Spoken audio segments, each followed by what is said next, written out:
अस्सलाम वालेकुम। उम्मीद करते हैं कि आप सब खैरियत से होंगे। आज आप लोगों का है लास्ट चैप्टर, ठीक है। मैं इसको दो हाफ में करके इसलिए पढ़ा रहा हूँ, याद रखिएगा, ताकि आप लोगों के लिए आसानी हो जाए। छोटी छोटी दो वीडियोस आप लोगों को मिल जाएंगे, दो लेक्चर आप लोगों के इसके पॉलीमर्स का ख़त्म हो जाएगा चैप्टर। तो इस तरीके से आप लोगों के पास पूरी बुक आप लोगों के पास केमिस्ट्री की कवर होगी। अब याद रखिएगा इसके बाद होने क्या वाला है ये चैप्टर। तो अभी इंशाल्लाह इस लेक्चर में इस लेक्चर के अंदर आप लोग क्या सीखने वाले हो वो भी बताता हूँ। फिर नेक्स्ट लेक्चर के अंदर जो आएगा उसके अंदर क्या सीखोगे वो भी बताऊंगा, ठीक है। परेशान नहीं होना। लेकिन अब आप लोग ये बोलेंगे कि हम लोग इतनी जल्दी बुक खत्म करके करेंगे क्या। अब याद रखना, हमने तो सिर्फ टॉपिक कवर किए हैं, समराइज लेक्चर हुए। क्या आप लोगों ने कंसेप्चुअल कोई बेस क्वेश्चंस पढ़े हैं? क्या आप लोगों ने पेपर की तैयारी के लिए पास पेपर्स को पढ़ा है? क्या आप लोगों ने एक्सरसाइज के क्वेश्चन सॉल्व किए? क्या असेसमेंट किए हैं? नहीं। तो मतलब क्या उनको भी एक एक दफा हम लोग जरूर करवाएंगे। तो याद रखिएगा कि आप लोगों ने क्या करना है, आप लोगों ने जुड़े रहना साथ, क्योंकि ये चैप्टर खत्म होने के बाद मैं हर एक लेक्चर का, हर एक चैप्टर का, ठीक है, असेसमेंट, एक्सरसाइज क्वेश्चंस जितने भी हैं, ठीक है, वो सब आके बोर्ड के ऊपर आप लोगों को एक्सप्लेन करके जाऊंगा, ठीक है। आप लोगों को सब चीजें समझ आसान हो जाएगी। समझ आ गई इस चीज की? तो हर एक चैप्टर के ऊपर मैं जाऊंगा, वो 13 लेक्चर्स आप लोगों को मिलेंगे, 13 चैप्टर्स के, सब चैप्टर्स के, ठीक है। तो फिर उसके बाद क्या होगा, सब कुछ डिटेल आप लोगों के साथ शेयर कर दी जाएगी, ठीक है। परेशान नहीं होना, बस इतना याद रखना है कि आप लोगों को के लिए एग्जाम्स से पहले पहले आप लोगों को मैं हिफ्स करवा दूंगा केमिस्ट्री, ठीक है। आप लोग हर एक चीज के बारे में वाकिफ हो चुके होंगे। जब आप लोग पेपर में क्वेश्चन सामने आएगा तो आप लोगों को याद आ जाएगा, भाई हमने वहां पढ़ा था। ये बहुत आसान आप लोगों को लिए होने वाला है, ठीक है। तो आप लोगों ने क्या करना है, आज के लेक्चर को ध्यान से सुनना है, कॉपी पेंसिल उठाएं और सीखना शुरू करें। तो हमारा चैप्टर था चैप्टर नंबर 12 पॉलीमर, ठीक है। अब पॉलीमर में हो क्या रहा है, पॉलीमर बोलते किसे हैं, तो आगे इसकी स्टडी करने से पहले हम लोग पॉलीमर को स्टडी करेंगे। पॉलीमर क्या होता है, तो पहले हम लोग पॉलीमर के जो लफ्ज है इसको दो हिस्सों में डिवाइड कर लेते हैं। पॉली का मतलब होता है मैनी, ठीक है। मर्ज किसको बोला जाता है, टर्म्स, ठीक है, मैनी टर्म्स। पॉलीमर वो होते हैं जो बहुत ज्यादा टर्म्स, जिसके अंदर बहुत ज्यादा टर्म्स हो, ठीक है। टर्म्स क्या चीजें होती हैं, मतलब कि जो बहुत ज्यादा छोटे छोटे मोनोमर से मिलकर बना हो, उसे क्या बोलते हैं, पॉलीमर, ठीक है। तो पॉलीमर की डेफिनेशन करेंगे, which is made up of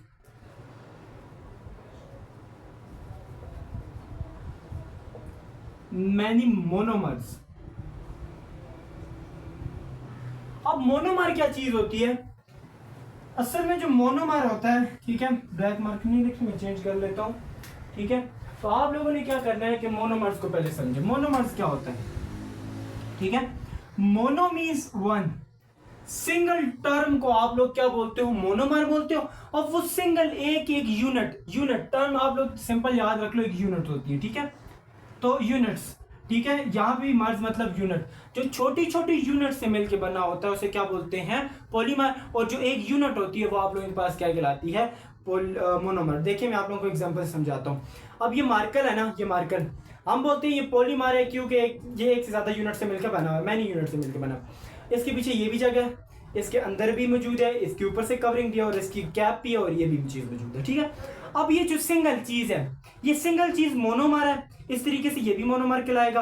अब ये याद रखना, ये चीज होती है, ये होते हैं मोनोमर्स। अब ये मोनोमर जब कंबाइन होते हैं, जो एक चीज बनती है वो होती है पॉलीमर, ठीक है। पॉलीमर बेसिकली आप लोगों के पास मोनोमर से मिलकर बना होता है, ठीक है।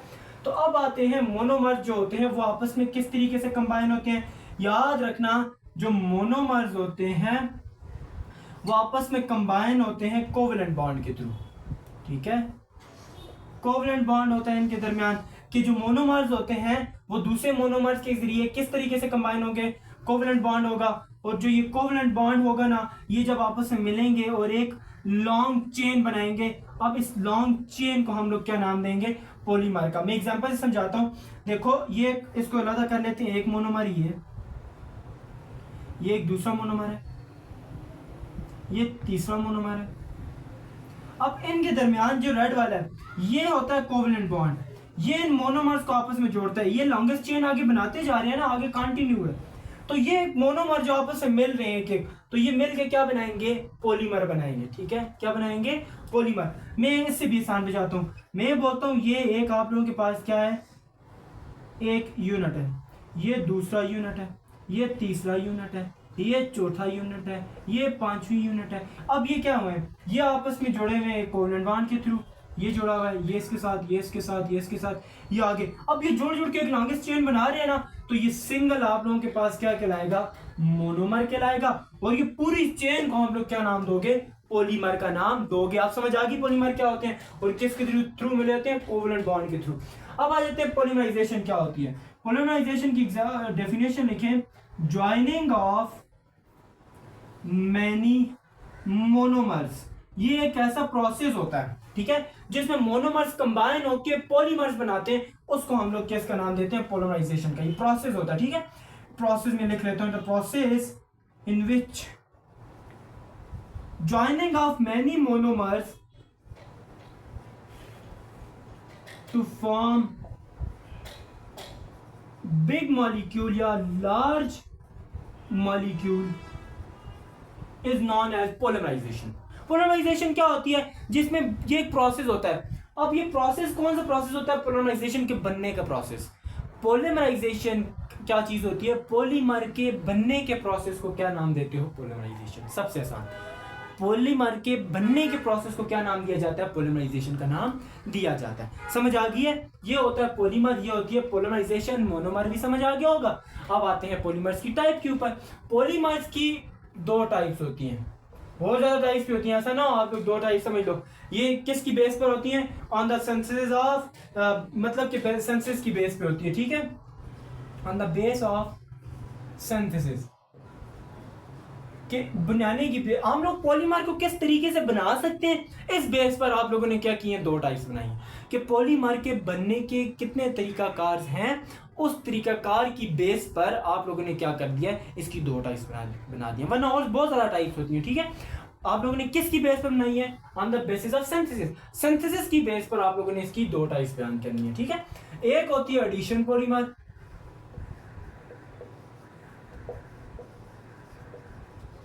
और दूसरी आप लोगों के पास क्या होती है, कंडेंसेशन पॉलीमर, ठीक है।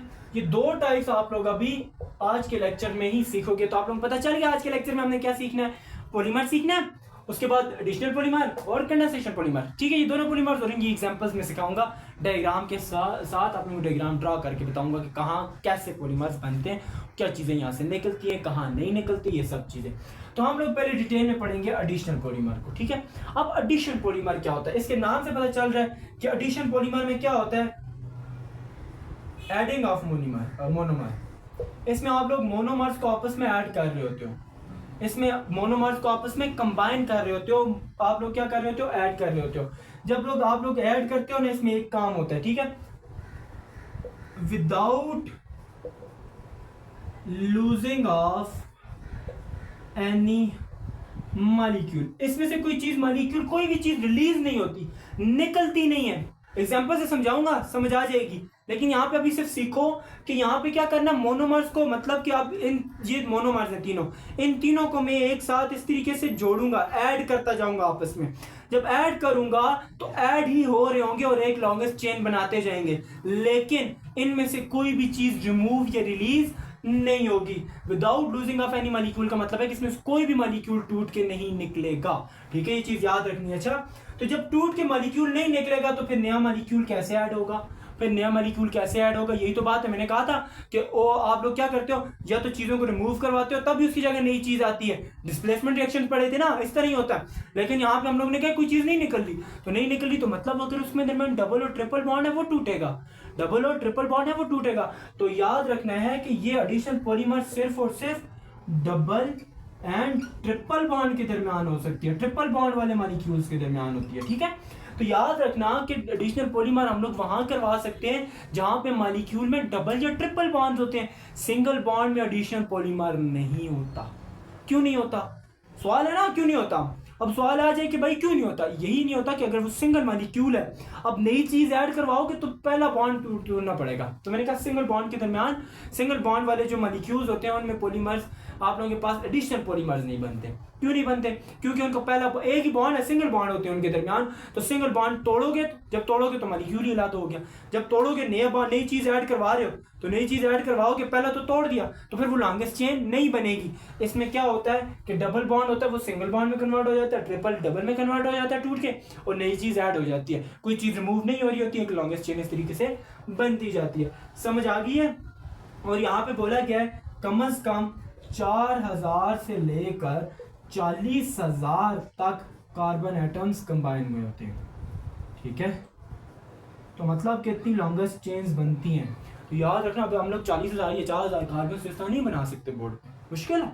तो याद रख लो ना कि इतनी लॉन्गेस्ट चेन बनेगी तो उसको भी हम लोग पॉलीमर का नाम देते हैं। अभी जो आप लोगों के सामने मैं भी बनाऊंगा वो भी पॉलीमर होगी, हम लोग एन से डिनोट कर लेंगे कि नंबर ऑफ कार्बन। ठीक है, कोई भी हो जाए।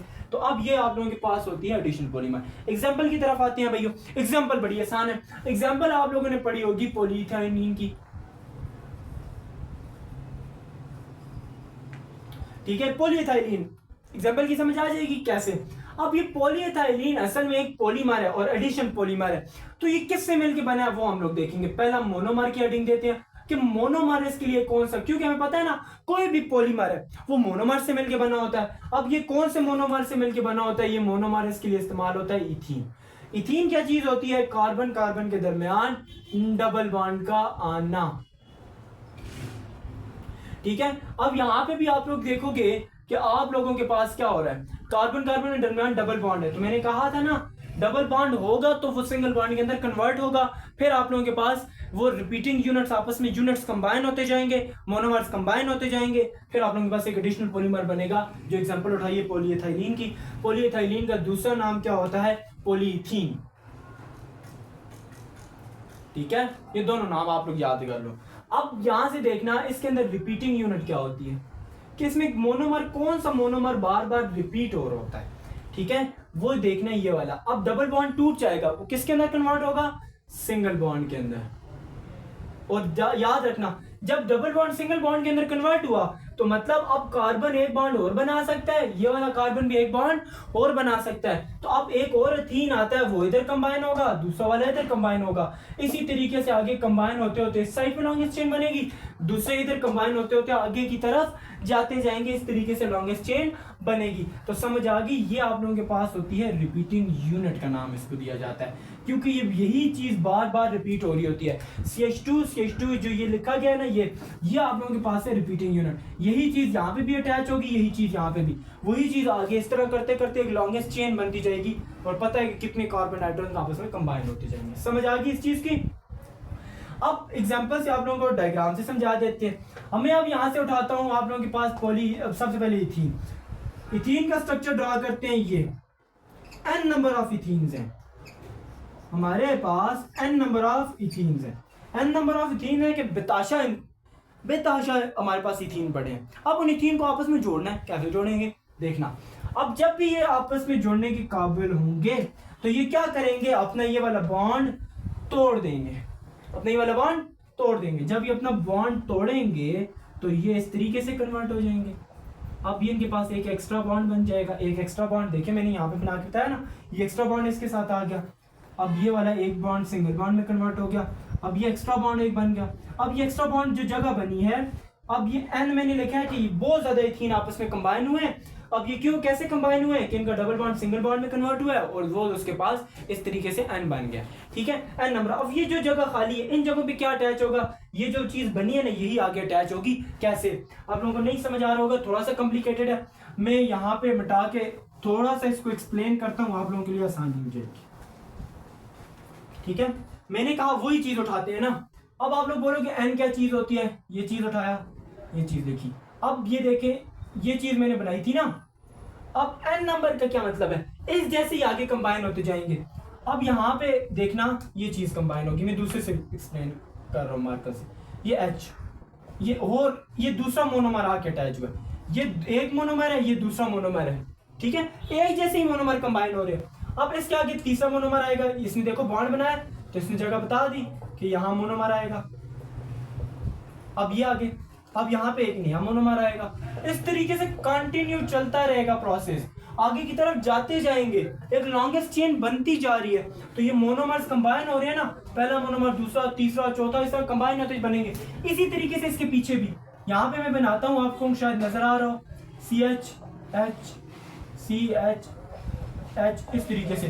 तो अब ये देखें, ये एक अलग मोनोमर है। तो ये मोनोमर्स देखें कितने कंबाइन हो रहे हैं। तो ये आगे कंबाइन होते होते एक लॉन्गेस्ट चेन बना रहे हैं ना। तो यही आप लोगों के पास क्या चीज बनती है, पॉलीइथीन।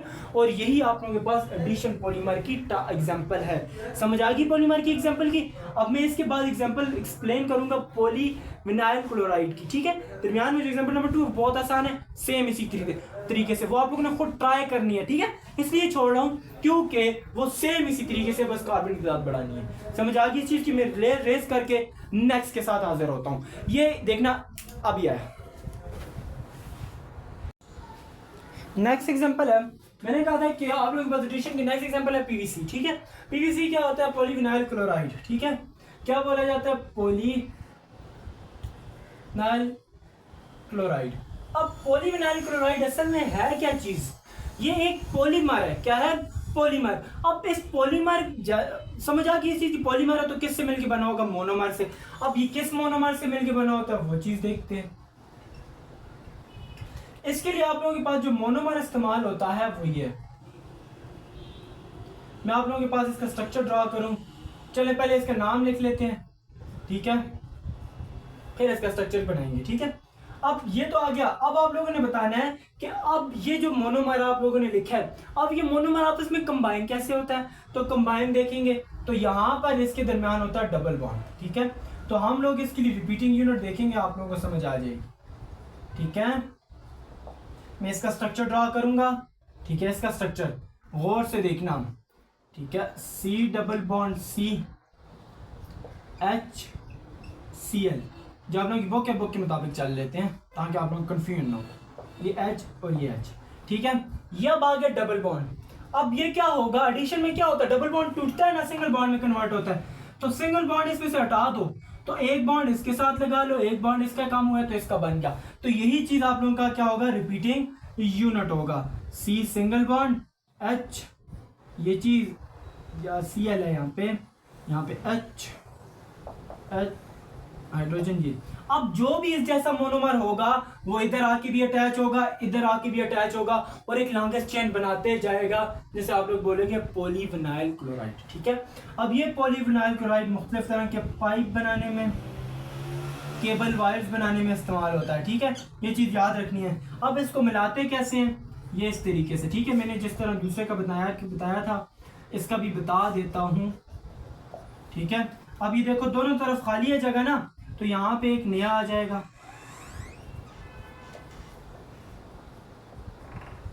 ठीक है। और इस तरफ भी देखें,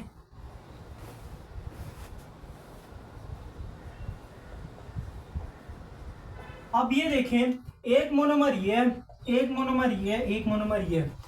जब बहुत ज्यादा मोनोमर इस तरीके से आगे कंटिन्यू रहेगा, जब बहुत ज्यादा मोनोमर आपस में कंबाइन होते हैं, ऐड होते जाते हैं, तो डबल बॉन्ड देखिए अब सारे सिंगल बॉन्ड में कन्वर्ट हो रहा है। ये डबल बॉन्ड था पहले, तो और बॉन्ड नहीं ऐड हो सकते थे, और चीजें नहीं ऐड हो सकती थी, तो डबल बॉन्ड कैंसिल हो गया, खत्म हो गया। तो अब नए बॉन्ड इजीली ऐड हो सकते हैं। और ये डबल बॉन्ड कब खत्म होता है, जब नया बॉन्ड आके इसके साथ बनता है। अब नया बॉन्ड जब इस कार्बन के साथ इस तरीके से बनेगा, खुद बहुत इसका पहला बॉन्ड टूट जाएगा, डबल बॉन्ड सिंगल बॉन्ड में कन्वर्ट हो जाएगा। अब ये जो मिलाते जाएंगे ये पॉलीविनाइल क्लोराइड होंगे, ठीक है। समझ आ गई। आप कंबाइनमेंट में याद रखनी है कि ये जो आप लोगों के पास चीज होती है, ये आप लोगों के पास n नंबर ऑफ मोनोमर्स होते हैं। जब कंबाइंस होते हैं जो प्रोडक्ट बनता है वो भी n नंबर ऑफ प्रोडक्ट बनता है, ठीक है। और ये n नंबर ऑफ जो बनता है यही आप लोगों के पास पॉलीविनाइल क्लोराइड का है। समझ आ गई। नेक्स्ट टाइप है कंडेंसेशन पॉलीमर। कंडेंसेशन पॉलीमर क्या होती है, असल में याद रखना जी, आप लोगों का इस चीज का लास्ट और इम्पोर्टेंट टॉपिक है इस लेक्चर का। कंडेंसेशन भी क्या होता है, इसमें भी बहुत ज्यादा मोनोमर कंबाइन होते हैं, लेकिन वो मोनोमर नहीं होते, और नाम उनको मोनोमर ही दिया जाता है। लेकिन हम लोग यहाँ बात करते हैं फंक्शनल ग्रुप्स की, इसमें फंक्शनल ग्रुप्स कंबाइन हो रहे होते हैं। लेकिन एक चीज याद रखनी है, इसमें होती है रिलीज, एलिमिनेट, स्मॉल मॉलिक्यूल। इसमें से एक स्मॉल मॉलिक्यूल एलिमिनेट होता है, एक चीज स्मॉल मॉलिक्यूल लूज होता है, लॉस ऑफ स्मॉल मॉलिक्यूल, इसमें स्मॉल मॉलिक्यूल टूटता है, निकलता है वहां से, तभी नई चीज आके उसकी जगह ऐड होती है, तभी नया बॉन्ड बनता है। ठीक है, याद रखना, याद रखना इसमें कैसे होता है, ये दो चीजें एक दूसरे के करीब आएंगी ना, ये तभी बॉन्ड बनाने का, तभी बॉन्ड बनाएगी जब इसमें से एक चीज रिमूव होगी। अब दोनों के पास से एक छोटी सी चीज इसके पास से रिमूव होती है, छोटी सी इसके पास से, वो दोनों मिलके एक नई चीज अपनी बना लेती हैं और बाकी जो ये आपस में बॉन्ड बना देते हैं। और ज्यादातर ऑब्जर्व किया गया है H2 जो मॉलिक्यूल है, ये मॉलिक्यूल ज्यादातर क्या हो रहा होता है, यहाँ से एलिमिनेट हो रहा होता है। ठीक है, ये चीज याद रखनी। ज्यादातर आप लोगों के पास केसेस में वाटर मॉलिक्यूल एलिमिनेट होता है और उस वाटर मॉलिक्यूल के एलिमिनेट होने की वजह से दो फंक्शनल ग्रुप के दरमियान एक बॉन्ड क्रिएट होता है और एक मोनोमर दूसरे मोनोमर के साथ एक मिल जाता है और एक चेन बना देता है, उसको हम लोग कंडेंसेशन पॉलीमर का नाम दे देते हैं। इसके जनरल फीचर्स क्या है? जनरल फीचर्स सिंपल है कि इसमें फंक्शनल ग्रुप्स कंबाइन होते हैं। क्या होते हैं इसमें? फंक्शनल ग्रुप्स कंबाइन हो रहे होते हैं। ठीक है, जैसे कि एग्जांपल समझाता हूँ, आसान लफ्ज़ों में समझ आ जाएगी। जिस तरह आप लोगों की एग्जांपल है उससे बुक से उठाते हैं पोलियमाइड, ठीक है, उसके बाद है पॉलीईस्टर। अब आप लोग बोलोगे ये तो पॉलीमर है, ये कौन से मोनोमर से मिलकर बनते हैं? ये दो मोनोमर अभी मैं बताता हूं, एक होता है कार्बोक्सिलिक और दूसरा अमाइनो ग्रुप। इन दो से मिलके ये वाला बनता है अमाइड, और जब ये दोनों कंबाइन होते हैं ना, इसमें से H2 क्या हो जाता है? लॉस हो जाता है। इन दोनों के कंबाइन होने से वाटर बीच में से निकल जाता है। पॉलीईस्टर में क्या होता है? वही एग्जांपल अभी मैं पॉलीईस्टर की करवाऊंगा, देखना वाटर कैसे इसमें से निकलता है। और ये किसके मिलने से बनता है? कार्बोक्सिलिक प्लस हाइड्रोक्सिल कंपाउंड से, हाइड्रोक्साइड के मिलने से। जब ये दोनों मिलते हैं तो इसमें से फिर H2 मॉलिक्यूल जो होता है वो क्या हो जाता है? लॉस होता है। वाटर मॉलिक्यूल इन दो में से निकलता है, तो तब ये दोनों आपस में जुड़ते हैं। ठीक है, तो एक पॉलीमर बनाते हैं जिसको पॉलीईस्टर बोला जाता है। कैसे? एग्जाम्पल में ही आप लोगों को समझ आएगा कि वाटर मॉलिक्यूल इसमें से निकल रहा है। तो एडिशन और कंडेंसेशन में एक ही फर्क है। एडिशन क्या करता है? नए मोनोमर्स को अपने साथ जोड़ता जाता है, एक लॉन्गेस्ट पॉलीमर बनाता है, चेन बना के पॉलीमर बनाता है, तो लेकिन उसमें से कोई चीज रिमूव नहीं हो रही होती, एलिमिनेट नहीं हो रही होती, लॉस नहीं हो रही होती, लेकिन कंडेंसेशन में लॉस हो रहा होता है। ठीक है, एग्जाम्पल आप लोगों को मैं पॉलीईस्टर की करवाता हूँ, और एक और एग्जाम्पल भी करवाऊंगा, लेकिन अभी पॉलीईस्टर की लेके चलें। पॉलीईस्टर, अब पॉलीईस्टर को आप लोग क्या नाम देते हो? PET। अब PET इसको क्यों बोला जाता है? फुल फॉर्म पहले लिखो, पॉली इथाइलिन ट्रिप्थलेट। ठीक है, तो ये इसकी फुल फॉर्म होती है। P for poly, E for ethylene, T for टेराफ्लेट।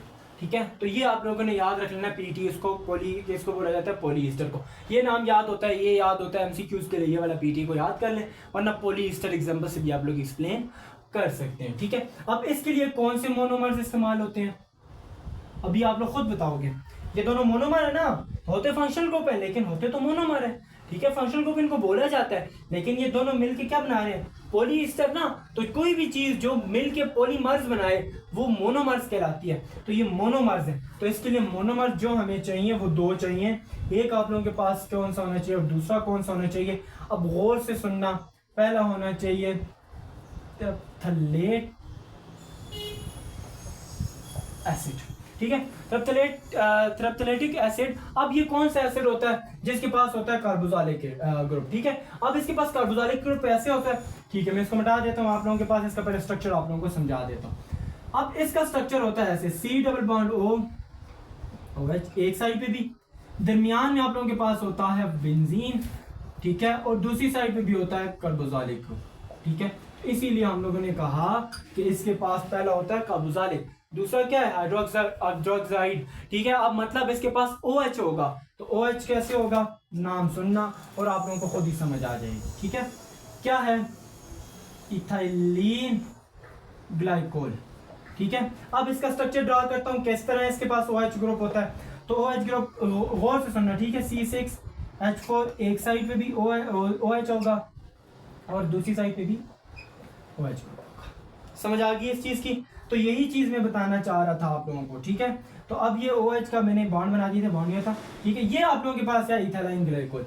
अब जब ये दोनों मिलेंगे, इन दोनों में से क्या चीज निकलेगी? वाटर। कैसे? हम लोग रिएक्शंस को करवा के बताता हूँ, तो मैं इनको कंबाइन करके बनाता हूँ, ठीक है। ऐसा स्ट्रक्चर मैं आप लोगों के सामने बना रहा हूँ। पहले मैं बनाता हूँ इसका OH का, ठीक है, गौर से सुनते जाना। आप लोगों के पास आ गया OH इस साइड पे,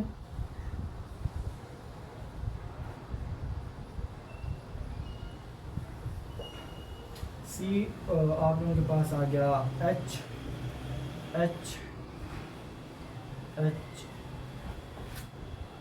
आप लोगों के पास सॉरी यहाँ पे CH2 होता है, तो ये बोलो इथाइलिन है तो CH2 आप लोगों को याद रखना, C2H2, ठीक है। तो अब गौर से देखना, ठीक है। अब C2H4 दरमियान में आया, कैसे पता चला? क्योंकि यहाँ पे इथाइलिन था, ठीक है। C2H4 इथाइलिन को बोला जाता है, ठीक है। वो हमसे गलती होगी थी, यहाँ पे याद रखना C2H2।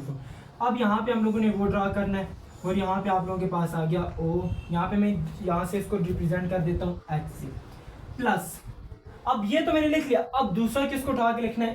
इसको उठा के यहाँ लिखो, देखना C डबल बॉन्ड O,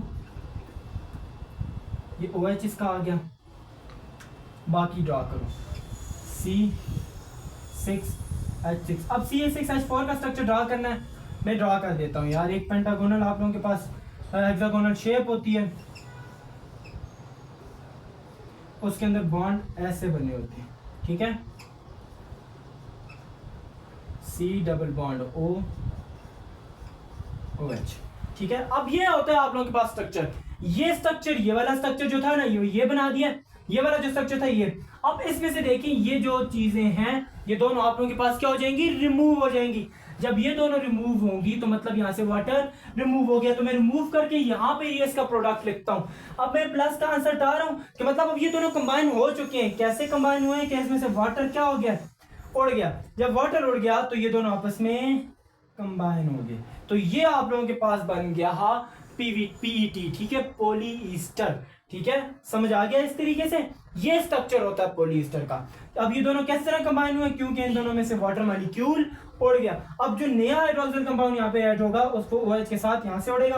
अब ये यहाँ पे जो अगर कार्बोक्सिलिक कंपाउंड यानी कि आप लोगों के पास टेरेफ्थैलिक एसिड यहाँ पे ऐड होगा तो यहाँ से OH आयन को लेकर उड़ेगा। तो मतलब यहाँ से इस साइड पे भी ऐड हो सकते हैं, उस साइड पे भी ऐड हो सकते हैं, लेकिन उड़ने की जब वो ऐड होंगे तो हर प्रोसेस में वाटर मॉलिक्यूल यहाँ से निकलेगा। तो एलिमिनेशन वाटर मॉलिक्यूल की होती है, तभी कंडेंसेशन पॉलीमर बनते हैं। एक और एग्जांपल करवाता हूँ, रेज कर लो इसको।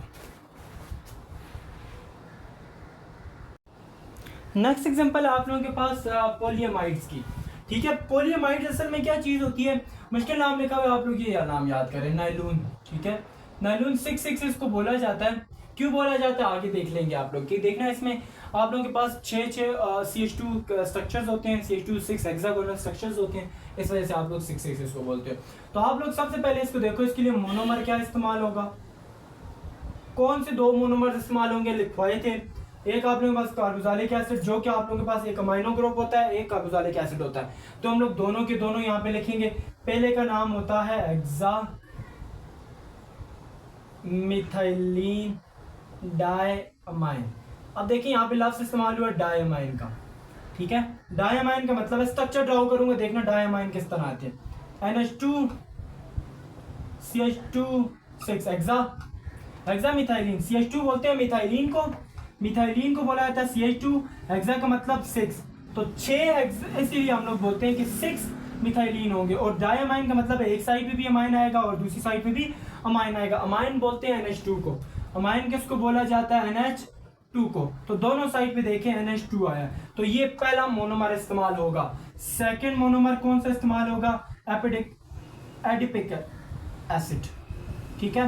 ये होते हैं कार्बोक्सिलिक एसिड, और इसके भी दोनों साइड पे क्या होते हैं? कार्बोक्सिलिक एसिड होते हैं। दरमियान में आप लोगों के पास टेट्रामिथाइलिन ग्रुप होता है, देखना C double bond O OH CH2 4 tetrammine 4, ठीक है, OH।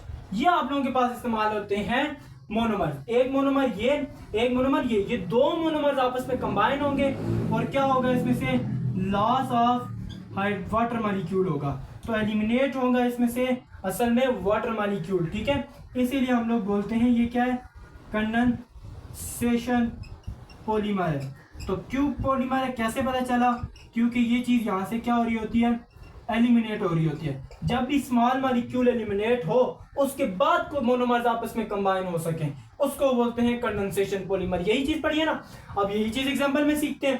पहले आप लोगों ने क्या ले लिया, हेक्सोमिथाइलिन डायमाइन, ठीक है, तो वो ये ले लिया, ये डायमाइन। देखिए यहाँ पे आप लोगों के पास NH2 है, ये भी NH2 है। सेकंड आप लोगों ने एडापिक एसिड, ठीक है, अब कैसे पता चला इसके बाद 2 कार्बोक्सिलिक एसिड है, ये भी 2 कार्बोक्सिलिक एसिड है, दोनों को उठा के लिख लिया।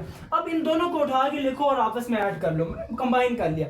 जब आप लोग कंबाइन करोगे, देखो ये ब्लू वाला जो नजर आ रहा है, ये दोनों क्या है, यहाँ से वाटर है, ये दोनों क्या है, मिलके वाटर बना देंगे तो -H2O, मतलब यहाँ से H2O मॉलिक्यूल क्या होगा, निकल जाएगा। जब H2O मॉलिक्यूल निकलेगा, इस बॉन्ड की भी कमी होगी, इस बॉन्ड की भी कमी होगी, यहाँ पे नाइट्रोजन के बाद एक बॉन्ड कम हो गया, यहाँ कार्बन के पास एक बॉन्ड कम हो गया, तो क्या होगा, ये नाइट्रोजन ये कार्बन डायरेक्टली बॉन्ड बना देंगे।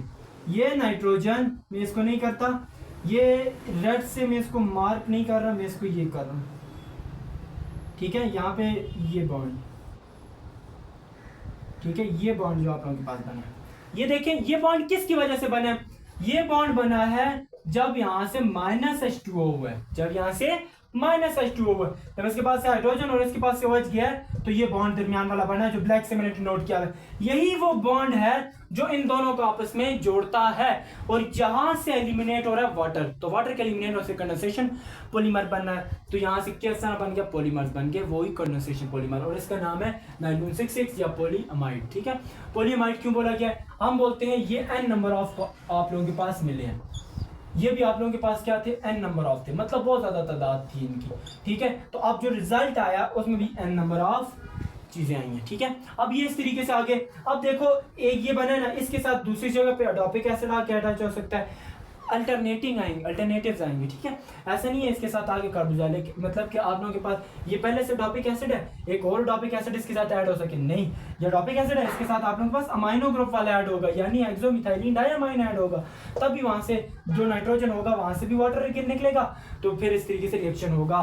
ठीक है, नहीं समझ आई तो मैं किसके साथ एक और कंबाइन करके बता देता हूँ। ठीक है, अभी हमारे कर लिया, अब इसके साथ एक एडोपिक एसिड और मैं ऐड करवा देता हूँ। तो आप लोग यहाँ से देखिए, एडोपिक एसिड होता क्या है, C, यहाँ पे OH होता है, ठीक है, और यहाँ पे डबल बॉन्ड इसके होते हैं O के साथ, और आगे बताते जाओ CH2O4 होता है, और उसके बाद दोबारा C डबल बॉन्ड OH होता है।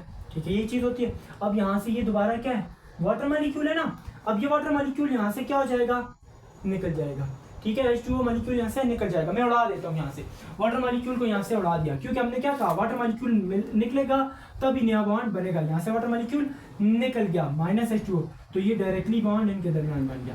अब ये लगा के मैंने लिख लिया, क्योंकि अब इसके साथ दोबारा डायमाइन वाला ऐड हो सकता है, यानी कि हेक्सोमिथाइलिन डायमाइन यहाँ से आगे ऐड हो सकता है। इसी तरीके से लॉन्गेस्ट चेन आगे बनाते रहते हैं। समझ आ गई इस चीज की, होप करता हूँ समझ आ गई होगी। यहीं तक था आप लोगों का टॉपिक। नोट्स लेना नहीं भूलना, याद रखना, नोट्स में हर एक चीज मैंने step by step according to paper लिखी है कि पेपर को कैसे अटेम्प्ट करना है। ठीक है, आप लोगों के पास मेरी आईडी है, ठीक है, नहीं है तो मैं बोल दूं, शेर अली S स्मॉल है, शेर अली 4581 मेरी आईडी है इंस्टा की। तो आप लोगों ने क्या करना है, उस पर आ जाना है। आप लोग में से वहां पे किसी भी चैनल के शेर अली लिखना है, SHER.ALI सब स्मॉल है। ठीक है, आगे 4581 ये लिख के आप सर्च करें, आईडी आएगी। आप लोगों ने क्या करना है, उसके ऊपर मैसेज करें, कोई चीज़ समझ नहीं आई वहाँ से स्क्रीनशॉट लें, मेरी तरफ सेंड करें, मैं वहाँ पर आप लोगों को समझाऊंगा। अब इससे ज़्यादा मैं क्या करूँ भाई, अब यहाँ तक आ गए कि आप लोगों को कोई भी कन्फ्यूजन है पूछें। ठीक है, आप लोगों को पेपर के लिए याद रखना है कि हर चीज़ की तैयारी करवानी है। हम आप लोगों के साथ हैं, पेपर से पहले आप लोगों को नहीं छोड़, टेंशन नहीं लेनी। ठीक है, याद है कि आप लोगों का टॉपिक मिलते हैं इंशाल्लाह नेक्स्ट लेक्चर के लिए, तब तक के लिए अल्लाह हाफिज़।